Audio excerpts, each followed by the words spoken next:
If you want dinner, lick it off the floor.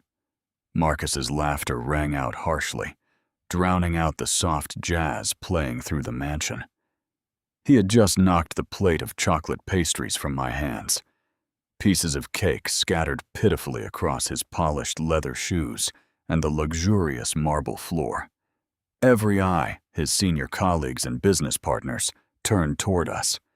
A deadly silence fell over the room.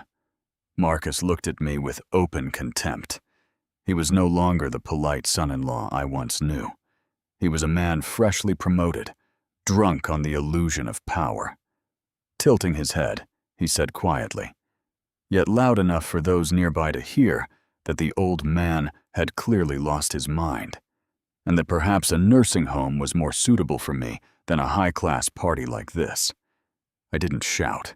I didn't make a scene.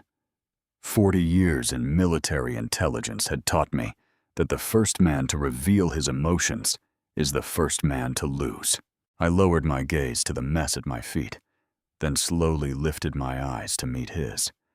Marcus hesitated. Perhaps he expected trembling or a desperate apology. Instead, he found the stillness of a lake just before the storm. I stood straight in my jacket and said 3 words that terrified him. "I know everything." The smile on Marcus's face froze.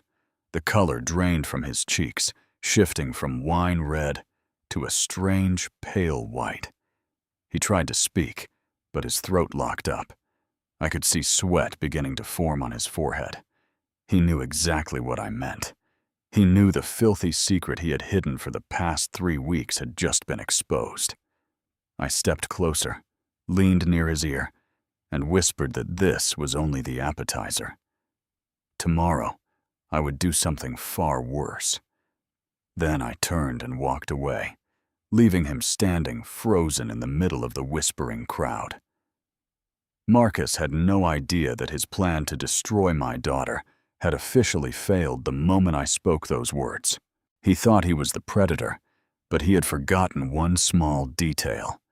His wife's father used to train real predators. Welcome back to Dad's real-life revenge. Stay with me until the end of this story, and drop the name of the city you're watching from in the comments so I can see just how far this story has traveled. I stepped out of the banquet hall and felt the cold night air rush into my lungs. It all began 3 weeks ago when my daughter Sarah asked me to come by and watch the house for her. If I hadn't arrived 10 minutes earlier than planned that day, I might have remained forever blinded by the respectable mask my son-in-law wore so well. But fate had other plans. I stood there behind a half-closed door and heard things no father on earth would ever want to hear. A cruel plan was being laid out, one designed to push Sarah out of his life after he had drained every financial resource she had. Don't leave, because in just a moment I'll show you how a father quietly gathers evidence to trap a traitor. The hunt had only just begun. It all started on a gray Tuesday afternoon, 3 weeks earlier. Sarah called me with the familiar rush tone of a woman constantly spinning between meetings and deadlines. She asked if I could come over and wait for a plumber while she had to fly to Chicago for an urgent company project. I agreed immediately. For me, helping my daughter was the only real joy left for a retired old man living alone in a quiet apartment. I arrived 10 minutes early. When I unlocked the door with the spare key Sarah had given me, I was about to call her name, but a strange sound from the living room stopped me. It wasn't the television. It was the laughter of a woman and Marcus's low voice. It was 2 o'clock in the afternoon. Marcus should have been at his law office. The instincts of a former military intelligence officer awakened instantly. I said nothing. Quietly, I stepped into the dark corner behind the large sofa in the study, where I could see through the narrow gap of the half-open door into the living room. Marcus stood there, with his arms wrapped around a young woman in a bright red dress. It wasn't Sarah. I held my breath. My heart was pounding so hard I was afraid they would hear it. Marcus kissed her hair and said he couldn't wait for the day they would finally be free. The woman's name was Amanda, an assistant at one of his partner firms. She asked about Sarah in a soft, playful voice, and that was the moment my heart felt like it was being crushed in my chest. Marcus gave a cold, mocking laugh. "Sarah," he said, "she's nothing more than a boring roommate now, or more accurately, a business problem I have to manage at least until I finish draining our joint accounts." He continued in a cruel tone, saying he was sick of pretending to be the perfect husband. The promotion he was about to receive, he said, would be the perfect launch pad for filing for divorce without giving Sarah a single cent. He called my daughter a card that had already outlived its usefulness. I stood there, my fists clenched so tightly that my nails dug deep into my palms. Rage flared inside me like wildfire, but the discipline drilled into me by the military extinguished it immediately.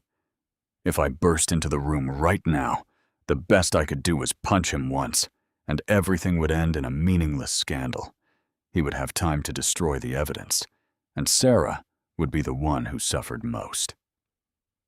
So I stood still like a statue, watching them leave the living room and walk upstairs. Each step they took felt like another knife driven into my pride. I had misjudged him. I had entrusted my greatest treasure to a monster wearing a human face. When the bedroom door finally closed upstairs, I quietly slipped out of the house. I sat in my car, for 2 hours staring at the steering wheel. I asked myself where I had gone wrong, but eventually I realized this wasn't the moment for self-blame. This was the moment for action. Marcus believed he was a clever lawyer who could slip through every crack in the law. He believed a retired old man like me spent his days mowing the lawn and watching the evening news. What he didn't know was that for 40 years I had learned how to destroy the careers of men far smarter than him, without leaving a single trace behind. I picked up my phone and called a number I hadn't dialed in years. On the other end was Tommy, an old teammate who specialized in technology and private investigations. I told him briefly that I needed surveillance equipment and a detailed financial report on coastal consulting solutions. Tommy was silent for a second, before asking if something big had happened. I looked back at Sarah's house and replied in an icy voice that someone had just crossed my final line, and I was about to teach him the price of underestimating a father. I started the engine and drove away. The plan was already forming in my mind. Marcus wanted a divorce while keeping every cent of the money. He wanted to leave my daughter with nothing after all the years she had sacrificed for him. I would show him what a real divorce looked like, but the one walking out of court with empty hands would be him. What would you do if you discovered your son-in-law was secretly planning to steal everything from your daughter? Leave your thoughts in the comments below, because what I did next might surprise you. The next day, I began my own professional investigation. I didn't tell Sarah. I needed undeniable proof, something so sharp and precise that Marcus would have no chance to defend himself. And when I started digging through his financial records, I realized the betrayal was far worse than I had imagined. Marcus wasn't acting alone in this performance. He had been preparing for it for a long time, and I intended to peel away every mask he wore until there was nothing left to hide his cowardice. This battle was only the opening move in a chain of collapses Marcus would never see coming. I met Tommy at a small diner tucked behind an old industrial district, a place where men like us could talk without worrying about curious ears. Tommy placed a thick brown envelope on the table. He looked at me with a trace of sympathy before sliding it across. "Darren," he said quietly, "you should brace yourself. Your son-in-law isn't just cheating. The guy's a vulture." I opened the file. Numbers began dancing in front of my eyes. But after decades of analyzing intelligence reports, I quickly grasped the core of the situation. Marcus had created a shell company called Coastal Consulting Solutions more than a year earlier. The truly disgusting part, he hadn't used his own money to run it. He had secretly withdrawn a total of $30,000 from the joint savings account he shared with Sarah. He did it through dozens of small transactions, just a few hundred to $1,000 each, carefully designed to avoid attracting Sarah's attention. She was always traveling for work, always busy. Marcus used that money to rent a luxury apartment for Amanda and to fund personal projects Sarah knew absolutely nothing about. I tightened my grip on the documents. That money was supposed to be the beginning of Sarah's dream, a vacation home for the family next year. Every dollar in that account came from her hard work and devotion to the life they were building together, and the man she trusted most had used it to build a second life with another woman. But that wasn't the worst part. Tommy pointed to a copy of Marcus's browsing history, taken from his personal computer at home. Marcus had spent hours researching divorce law in this state, especially the clauses about minimizing spousal support and the strategies for proving that a wife was financially irresponsible. He had been quietly building a fabricated case to paint Sarah as a reckless spender and someone mentally unstable. His objective was crystal clear. Once he secured his promotion, he would push Sarah out of his life and walk away with the house and all of their shared investments. Tommy asked what I wanted him to do next. I looked at the photo Tommy had taken Marcus and Amanda laughing together in front of the luxury apartment building. Then I told him I wanted every message, every email, and every money transfer between them backed up and encrypted. Catching Marcus cheating wasn't enough. I wanted to destroy his credibility in the legal world, where professional ethics were the only thing keeping him seated in that comfortable chair of his. I spent that entire night cross-checking timelines. Every time Sarah traveled for work, Marcus withdrew money. Every expensive gift he bought for Amanda had been listed as a client entertainment expense under his company. The level of calculation made me sick. Marcus believed he had planned everything down to the smallest detail, but he had forgotten the first rule of intelligence work. Every action leaves a trace. A strange calm began to settle over me. This was no longer just an affair. This was a fight for my daughter's future. Marcus liked to play the game of cat and mouse, but he didn't realize that the mouse he was chasing was actually an old tiger, waiting quietly in the dark. I gathered the documents and stood up. I thanked Tommy and told him to keep following Amanda closely. I knew Marcus's promotion celebration party was scheduled for the following week. It would be the perfect stage for him to show off his new power, and it would also be the place where I would present him with a gift he would never forget for the rest of his life. Before leaving, I stopped in the diner's restroom and looked at myself in the mirror. The man staring back was no longer a quiet, retired old man. The soldier's eyes had returned. Marcus, you chose the wrong opponent. You thought you could deceive an honest woman and outsmart an old soldier. Soon, you'll learn that your legal knowledge means nothing compared to the lessons I learned on the battlefield. Subscribe to see how I use intelligence tactics to confront this cunning lawyer. Because in the next part, the real cards will finally be laid on the table at that luxurious banquet. I drove home with every step of the plan clearly mapped out in my mind. Sarah needed to be strong.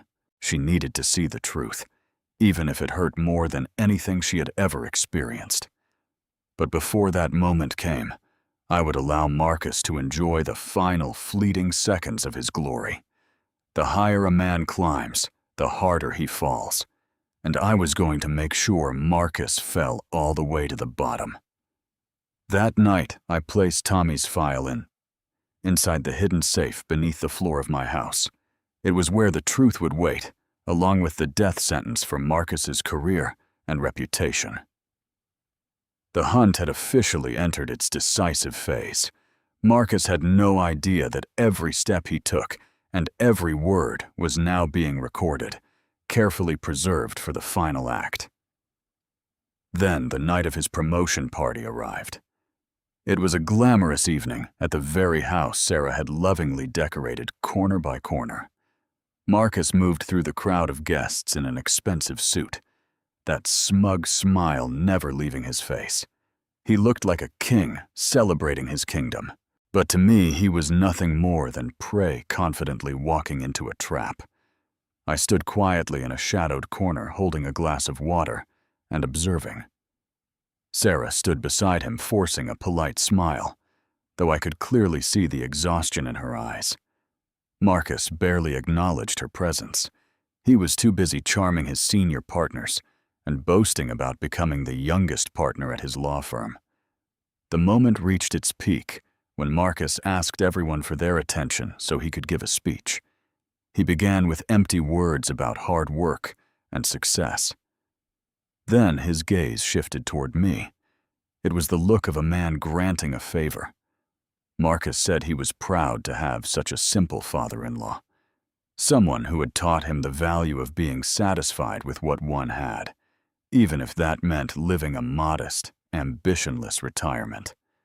The crowd burst into laughter. I saw Sarah lower her head, her shoulders trembling slightly. But Marcus wasn't finished. When a waiter passed by carrying a plate of my favorite chocolate pastries, Marcus accidentally bumped the tray. The plate fell to the floor, crumbs and cream splattering across my shoes. Instead of apologizing, Marcus laughed coldly. "Well," he said, "I suppose old age has slowed your reflexes, Dad." Then he added one final insult. "If you want that dessert so badly, maybe you should lick it off the floor. I wouldn't want trash ruining my perfect celebration." That was the moment my patience reached its limit. I could see the disgust in the eyes of several guests, but Marcus was too intoxicated by power to notice. He thought he was humiliating me. In reality, he was digging his own grave. I didn't get angry. I took out my handkerchief and calmly wiped the stains from my jacket. Then I stepped closer to him, right there, in the middle of a circle of the most powerful people in the city. My silence began to make Marcus uneasy. The smile on his face slowly faded as I looked straight into his eyes, the gaze of a soldier who had stared death in the face more than once. I adjusted his collar. The gesture was gentle, but carried an undeniable authority. Then I leaned close to his ear and spoke slowly, clearly. "Dad knows everything."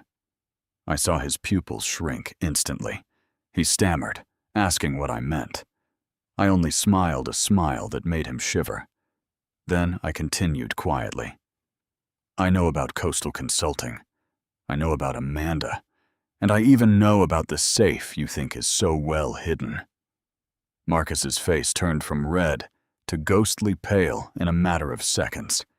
He tried to grab my arm, but I brushed his hand away without hesitation. Then I looked over at Sarah. My daughter stood there with tears running down her face. She wasn't crying because of the fallen dessert.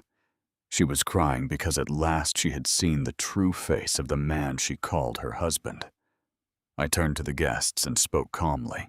"I apologize for interrupting this wonderful evening," I said. "But it seems my son-in-law has a few legal and ethical matters that require his immediate attention." Marcus stood frozen, his hands trembling. The confident lawyer who had been boasting moments earlier had completely vanished. If you've made it this far, please do us a quick favor. Subscribe. Many people watch without doing it, but it costs you nothing, and it means a great deal to us. Thank you very much. I took Sarah's hand and led her out of the room. As we passed Marcus, I left him with one final sentence. Tomorrow, the real gift will begin to open. He stood motionless in the middle of the hall, surrounded by whispers from the very partners who had been praising him just minutes earlier. Now, they looked at him like something contaminated. In the car on the way home, Sarah remained silent. I held my daughter's hand tightly and told her not to be afraid. "I'm here," I said, "and everything you've lost, I'll get back for you twice over." I knew Marcus wouldn't sleep that night. He would lie awake obsessing over what exactly I had in my hands. But no matter how much he guessed, he could never imagine the storm that was about to fall on him.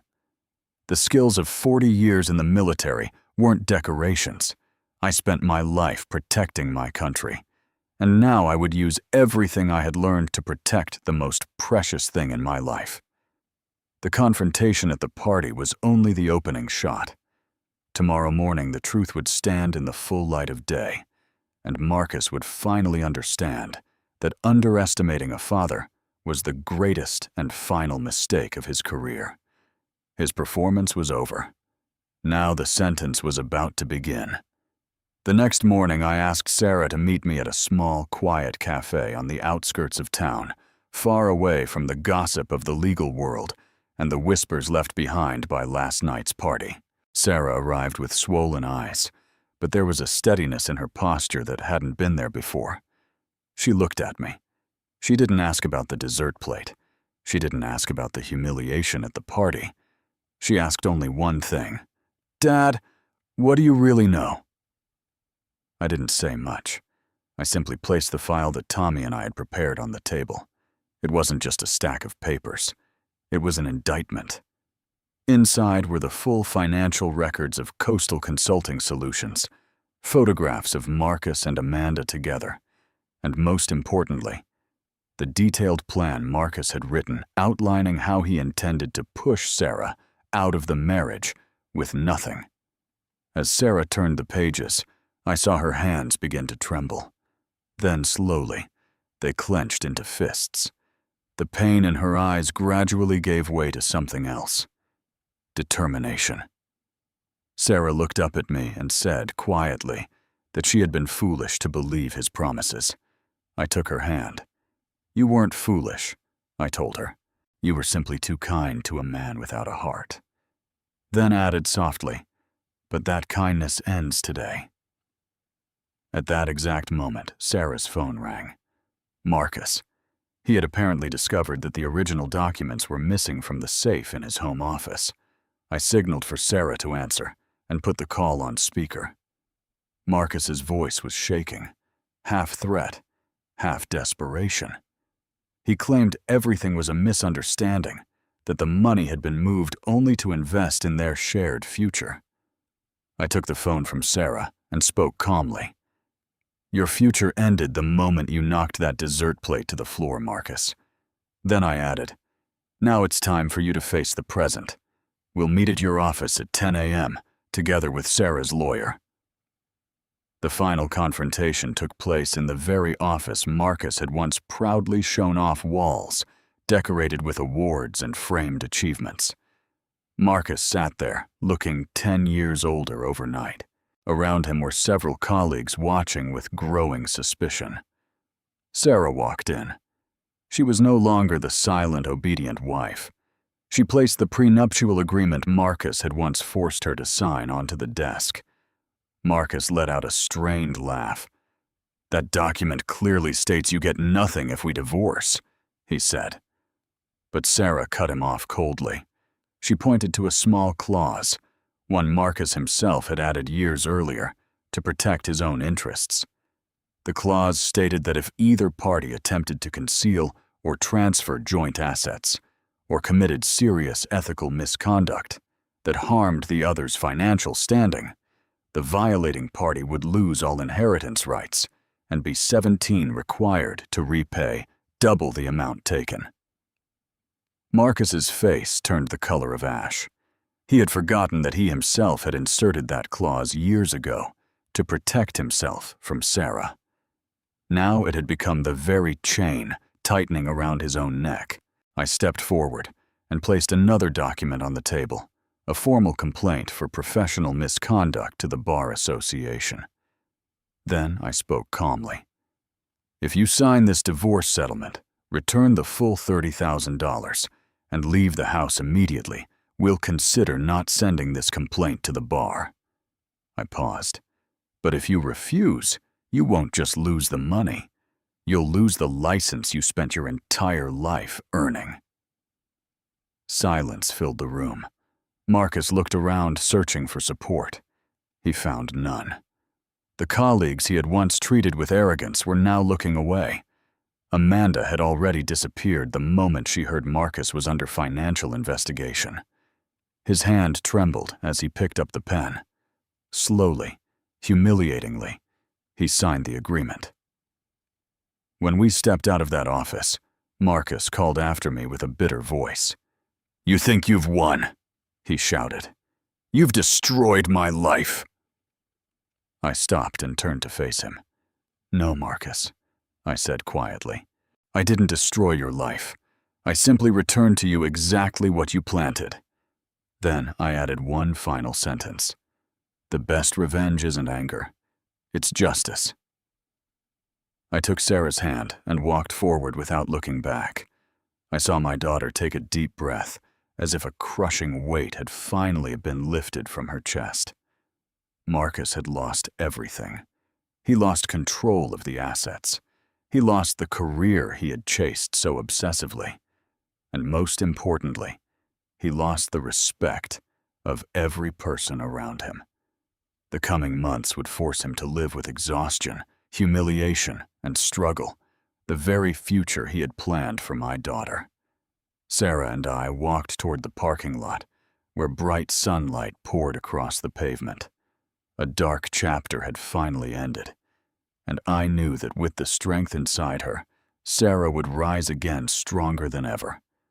As for me, I would always stand there, whether in the shadows or in the light, to make sure no one ever hurt my family again. 6 months after that fateful confrontation, I sat on a wooden bench in the park, watching Sarah laugh and talk happily beside David.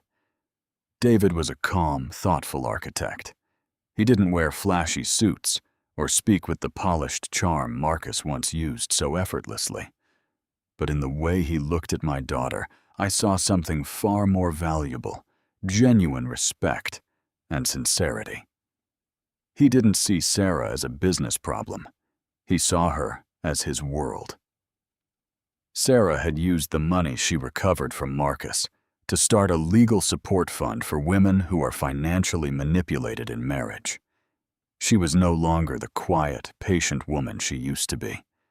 Marcus's betrayal had unintentionally forged a new version of Sarah, strong, decisive, and deeply compassionate. I looked down at my aging hands. These were the same hands that once held a rifle to protect the border, and the same hands that turned the darkest pages of hidden documents to protect my daughter's future. Many people asked me why I didn't take a harsher revenge against Marcus, why I didn't use violence to release my anger. I simply smiled and told them, "The best revenge is not rage. It is patience, planning, and helping good people rebuild a better life. Violence only creates more destruction, but intelligence and careful preparation create lasting justice." Marcus now works at a small consulting firm in a remote town. He lives in a cramped rented apartment and carries the weight of enormous debt on his shoulders. And that is the sweetest justice of all. Watching a man who once looked down on others finally taste the same poverty he had planned for someone else. I stood up, adjusting my wool cap, as a gentle spring breeze brushed past me.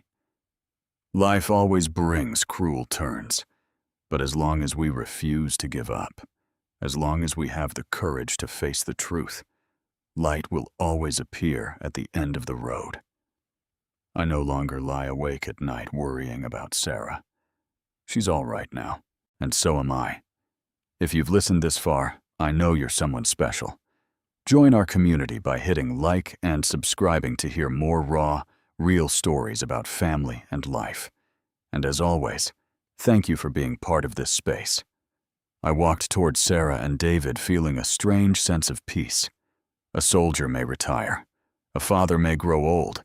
But the instinct to protect the people we love never disappears.